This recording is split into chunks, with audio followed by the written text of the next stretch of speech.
Hello students, आज हम solution chapter का जो पार्ट है कॉलिगेटिव प्रॉपर्टीज़ वो शुरू करेंगे। इनमें से जो कॉलिगेटिव प्रॉपर्टीज़ के पोर्शन में से हम आज जो कॉलिगेटिव प्रॉपर्टी करेंगे वो होगी ऑस्मोटिक प्रेशर। कॉलिगेटिव प्रॉपर्टीज़ हमें पता है 4 कॉलिगेटिव प्रॉपर्टीज़ हैं। Osmotic pressure, elevation in boiling point, depression in freezing point है, relative lowering of vapour pressure. But colligative property आज जो डिस्कस करेंगे वो करेंगे ऑस्मोटिक प्रेशर। पहले हमें ये पता होना चाहिए कि कॉलिगेटिव प्रॉपर्टीज होती क्या है। ये वो वाली प्रॉपर्टीज हैं जो डायरेक्टली प्रोपोर्शनल है, या कह सकते हैं ये किसके ऊपर डिपेंड करेगी, numbers of moles of solute. Solute के नंबर ऑफ मोल्स पे डिपेंड करेंगी। तो ऑस्मोटिक प्रेशर क्या है, इसको समझने से पहले आपको एक टर्म आनी चाहिए, उसके बारे में पता होना चाहिए, ऑस्मोसिस के बारे में। देखिए, अगर हम इधर 2 बीकर्स लें,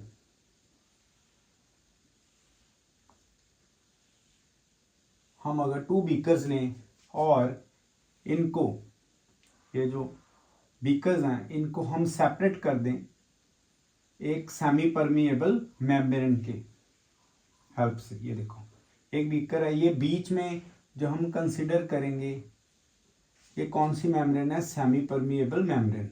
this is semi permeable membrane. देखिए, what is semi permeable membrane. ये सॉल्यूट को अपने में से पास नहीं होने देगी, क्योंकि इसका साइज जो है वो सॉल्यूट पार्टिकल से कम होगा, उससे ये सॉल्यूट को रोक लेगी बट सॉल्वेंट को पास होने देगी। तो सेमी परमिएबल मेम्ब्रेन जो है एसपीएम, ये किसको अलाउ करेगी, अलाउ टू पास सॉल्वेंट। ये सॉल्वेंट को पास होने देगी बट सॉल्यूट को रोक लेगी। अब देखिए, अगर एक साइड हम यहां पे, अगर हम इस साइड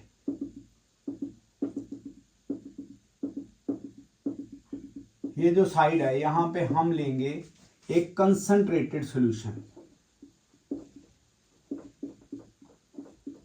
एक कंसंट्रेटेड सॉल्यूशन लेंगे, जिसका मतलब है ये बहुत गाढ़ा सॉल्यूशन है, इसमें जो सॉल्यूट की मात्रा है बहुत ज्यादा है। इसमें क्या होगा, हम कह सकते हैं सॉल्यूट की मात्रा बहुत ज्यादा है, सॉल्यूट हाई, सॉल्वेंट लो, सॉल्वेंट जो है बड़ा कम है। अब हम इस साइड पे, जैसे इस जगह पे दूसरे बीकर में हम लेंगे सॉल्वेंट या डाइल्यूट सॉल्यूशन। हम क्या करेंगे, इसमें लेंगे dilute solution.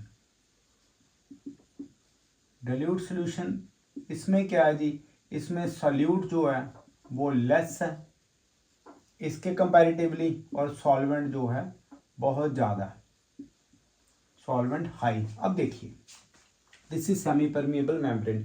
Semi permeable membrane क्या करेगा, ये परमिएबल किसके लिए है, ये सॉल्वेंट के लिए।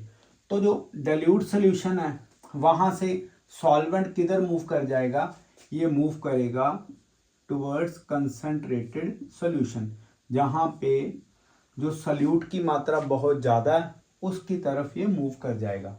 तो ऑस्मोसिस क्या है, ऑस्मोसिस आप समझिए, ऑस्मोसिस द फ्लो ऑफ किसका, सॉल्वेंट, किसके through, through semi permeable membrane. कहां से, from dilute to concentrated solution, concentrated solution is called osmosis. Osmosis क्या है, डाइल्यूट सॉल्यूशन से सॉल्वेंट मूव करेगा किधर, जहां पे गाढ़ा सॉल्यूशन है, जहां पे सॉल्वेंट कम है।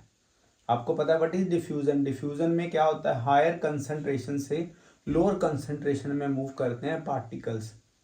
अगर हम यहां से सेमी परमिएबल मेम्ब्रेन हटा दें तो ये भी एक तरह से डिफ्यूजन ही हम कह सकते हैं, बट जब हम इसमें सेमी परमिएबल मेम्ब्रेन लगाएंगे और ये सॉल्यूशन में ऑस्मोसिस देखी जाती। ऑस्मोसिस जो टर्म है याद रखना है, ये भी क्वेश्चन बड़ा इंपॉर्टेंट है नीट के लिए।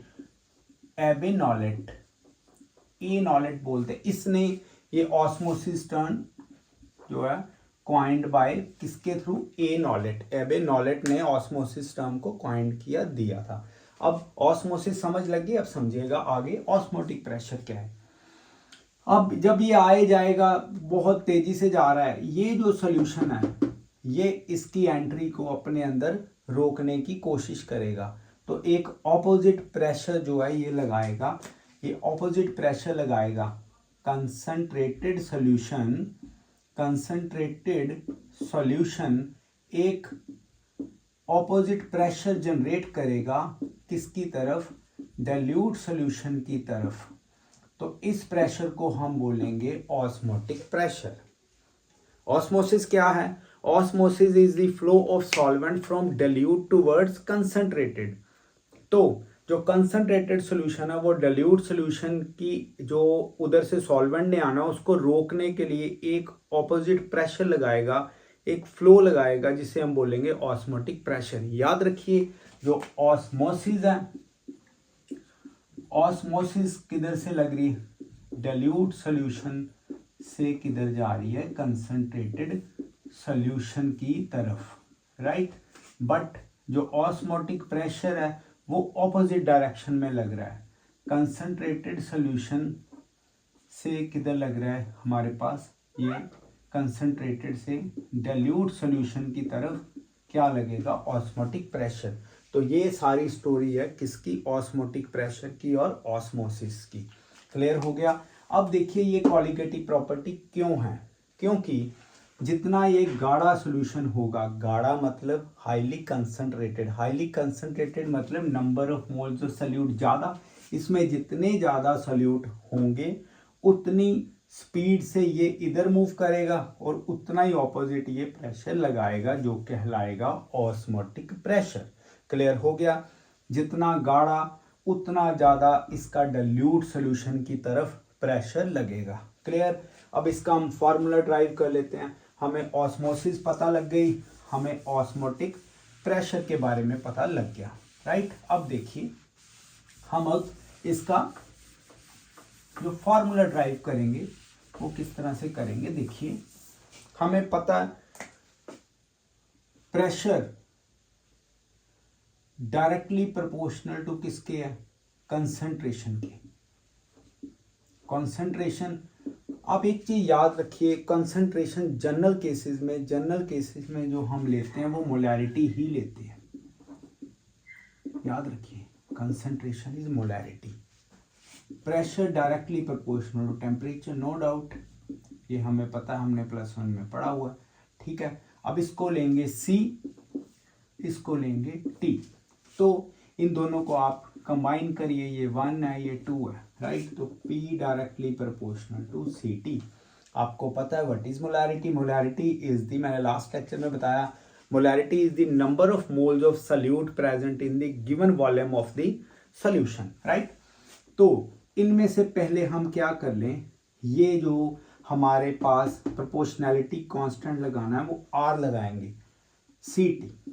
R क्या है, यहाँ पे बच्चे गलती करते ही करते हैं, वो इसको गैस कांस्टेंट बोलते हैं। नो, ये गैस कांस्टेंट नहीं होगा, इसको गैस कांस्टेंट नहीं बोलना।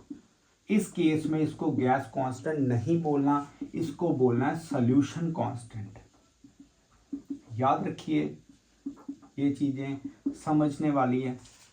ये गैस कांस्टेंट ऑस्मोटिक प्रेशर के केस में नहीं बोलना, ये सॉल्यूशन कांस्टेंट है। क्लियर हुआ, ओके।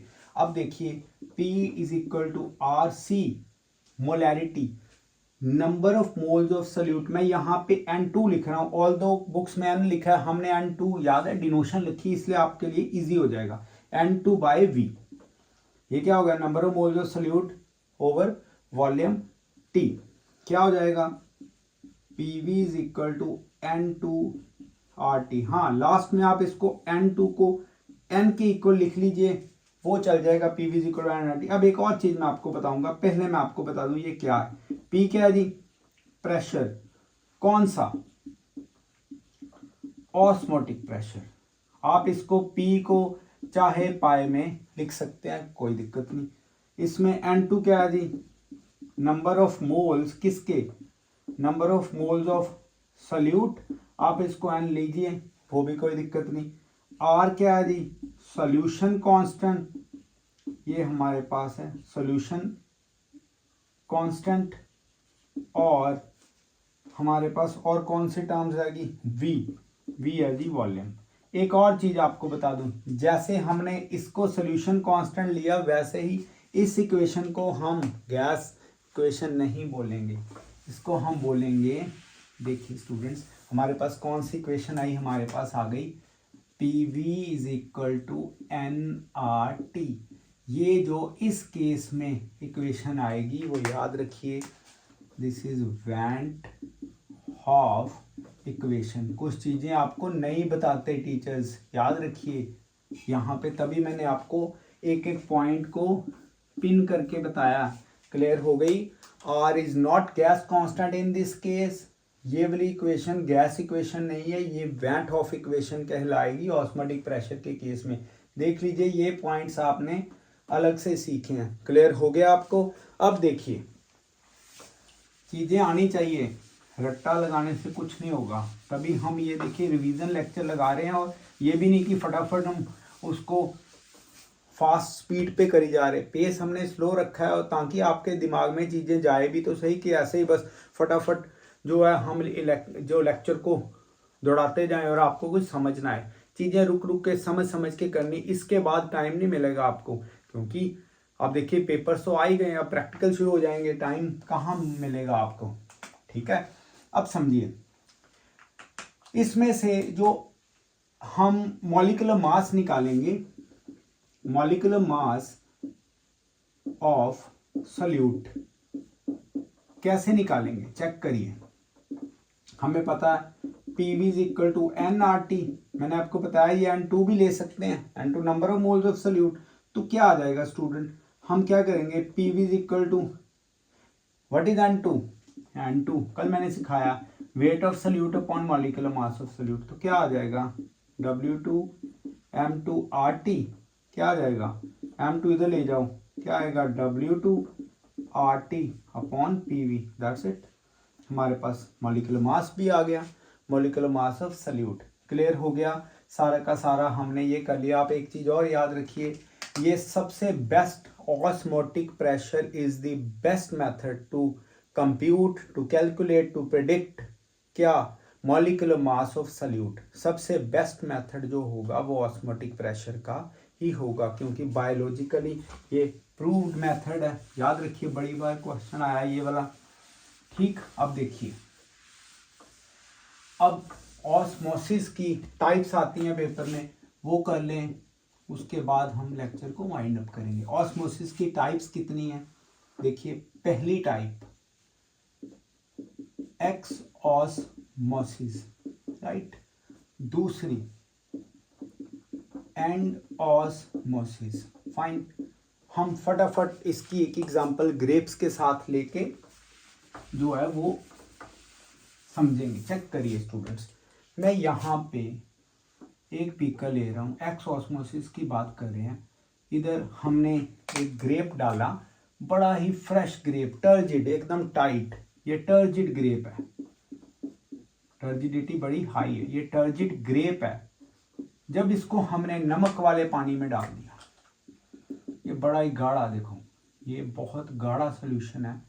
कौन सा, कंसंट्रेटेड सोल्यूशन, बड़ा ही गाढ़ा, कंसंट्रेट, इसकी कंसंट्रेशन हाई है। कौन सा, सेलाइन वाटर, सेलाइन वाटर मतलब नमक वाला पानी। क्या होगा, इसके अंदर की जो सैप है, इसके अंदर का जो सॉल्वेंट है सारा बाहर आ जाएगा through semi permeable membrane. Grape के अराउंड जो मेम्ब्रेन है वो सेमी परमिएबल मेम्ब्रेन है। तो क्या बन जाएगा बच्चों, यहाँ पे ये इस तरह से फ्लैसिड हो जाएगा। क्लियर हो गया, ये मैं बना के नहीं दूँ, बस ये फ्लैसिड देख लो, क्या बन जाएगा, ये फ्लैसिड ग्रेप बन जाएगा। Clear. What is x osmosis, the outward flow, कौन सा, आउटवर्ड, आउटवर्ड फ्लो किसका, सैप का, सॉल्वेंट का, सैप का, सॉल्वेंट का, outward flow of SAP from the semi permeable membrane of the turgid grape when grape is dipped inside the concentrated solution जिसकी concentration high है like saline water। आपको बोलते हैं ना अपने बालों में जो है वो कहीं नमक वाला पानी ना डालो, या किसी पौधे को अगर आप या किसी वृक्ष को नमक वाला पानी डालोगे तो वो विल्ट कर जाएगा। क्यों? क्योंकि जो उसकी रूट्स हैं वहां से एक्स ऑस्मोसिस होके सारी सैप बाहर आ जाएगी। क्लियर? अब एंड ऑस्मोसिस, इसको पकड़ो। रेजिन आपको पता है, सौंगी वगैरह आपके मदर जो है वो रात को पानी में डाल के रखते थे, सुबह वो काफ़ी सारे फूले होते हैं, राइट। तो क्या होगा, हम डिस्टिल्ड वाटर लेंगे, यहाँ पे डिस्टिल्ड वाटर उसमें डालेंगे ये मुनक्के, सौंगी पंजाबी में बोलते हैं सौंगी। तो ये फ्लैसिड ग्रेप को डाला तो क्या होगा, यहाँ से ये डाइल्यूट है, बाहर डाइल्यूट है, ये इनवर्ड फ्लो हो जाएगा। इनवर्ड फ्लो, इनवर्ड फ्लो बच्चों। तो क्या इसके बाद यहाँ पे इसका साइज जो है वो बढ़ जाएगा, टर्जिड तो नहीं होगा, हाँ थोड़ा साइज बढ़ जाएगा। कई बार क्लास में बच्चे पूछते हैं कि sir what is imbibition. Imbibition अलग चीज है, ये अलग है। उसमें जो होगा, जैसे रेनी सीजन में वुड वगैरह वो फूल जाती हैं तो दरवाजे जो हैं वो बड़ी जल्दी बंद नहीं होते अच्छी तरह से, वो इम्बाइब। वो उसमें absorption of the water by the solid material, जो सेलुलोज वगैरह, वो जहाँ जैसे पहाड़ों में पुराने टाइम पे क्या करते थे, अगर कोई रॉक है वहाँ पे, जैसे ये कोई रॉक है इसको तोड़ना है ना, यहाँ पे कोई वृक्ष लगा देते थे, कोई पौधा लगा देते थे, उसकी जो रूट्स है वो क्या करती थी, इम्बाइब करके इनमें दरारें डाल देती थी जब डायनामाइट से पहले। इस तरह से पहाड़ों को तोड़ा जाता था, इम्बाइबेशन। ये अलग टर्म है, राइट। एनीवेज ये मैंने आपको बता दिया, ये अलग चीज है, वो अलग चीज है। What is and osmosis? And inside the inward flow of solvent when resin is placed inside distilled water. पता लग गया, उससे इसका साइज बढ़ जाएगा। कभी देखा होगा आपने, जो वेजिटेबल मर्चेंट है वो अपनी जो ठेला है उसमें जो सब्जियां रखी हैं उसके ऊपर पानी फेंकता रहता है। उसे ऑल्दो ये नहीं पता होगा व्हाट इज एंड ऑस्मोसिस, उसे ये पता होगा कि इससे मेरी जो सब्जियां वो फ्रेश दिखती हैं। क्योंकि सब्जियां क्या करेंगी, उसके अराउंड क्या है जी, सेमी परमेबल मेम्ब्रेन, बाहर से वो पानी डालेगा, ताज़ा पानी जिसमें नमक नहीं होगा, तो वो थोड़ी टर्जिड रहेंगी, जिससे वो फ्रेश रहेंगी। अगर कोई शरारती बच्चा उसके जो बाल्टी में जहाँ पानी रखा नमक घोल दे, तो उसे तो एंडोस्मोसिस एक्सोस्मोसिस पता नहीं, वो क्या करेगा, वो जब सब्जियों के ऊपर पानी मारेगा तो उसकी सब्जियां विल्ट कर जाएंगी। क्लियर हो गया? क्योंकि उससे एक्सोस्मोसिस हो जाएगी, बट उसे पता है फ्रेश वाटर डालने से क्या हो जाएगा, टर्जिडिटी आ जाएगी। तो आज हमने क्या किया, हमने कॉलिगेटिव प्रॉपर्टी की ऑस्मोसिस पढ़ा। किसने ये टर्म दिया आप देख लीजिए, ये बुक में नहीं है नॉलेज के बारे में, या कई तरह की टर्म्स है। वैन हॉफ इक्वेशन मैंने बताई बच्चों को, वैन हॉफ फैक्टर के बारे में पता है, ठीक है। वैन हॉफ इक्वेशन के बारे में नहीं पता। बच्चे आर को गैस कांस्टेंट बोलते हैं, बट यहाँ पे सोल्यूशन कांस्टेंट बोलना है। क्या वैल्यू रहेगी इसकी, 8.314 रहेगी गैस कांस्टेंट वाली, 8.314 जॉल पर केल्विन पर सेकंड। एनीवेज हम यहाँ तक आज ऑस्मोसिस का और ऑस्मोटिक का ही कॉलिगेटिव प्रॉपर्टी का लेक्चर देंगे। तो आपको बार बार कहते हैं, जो वीडियोज़ है उनको आप शेयर करिए अपने फ्रेंड्स में, और चैनल को भी सब्सक्राइब कर लीजिए। Thank you.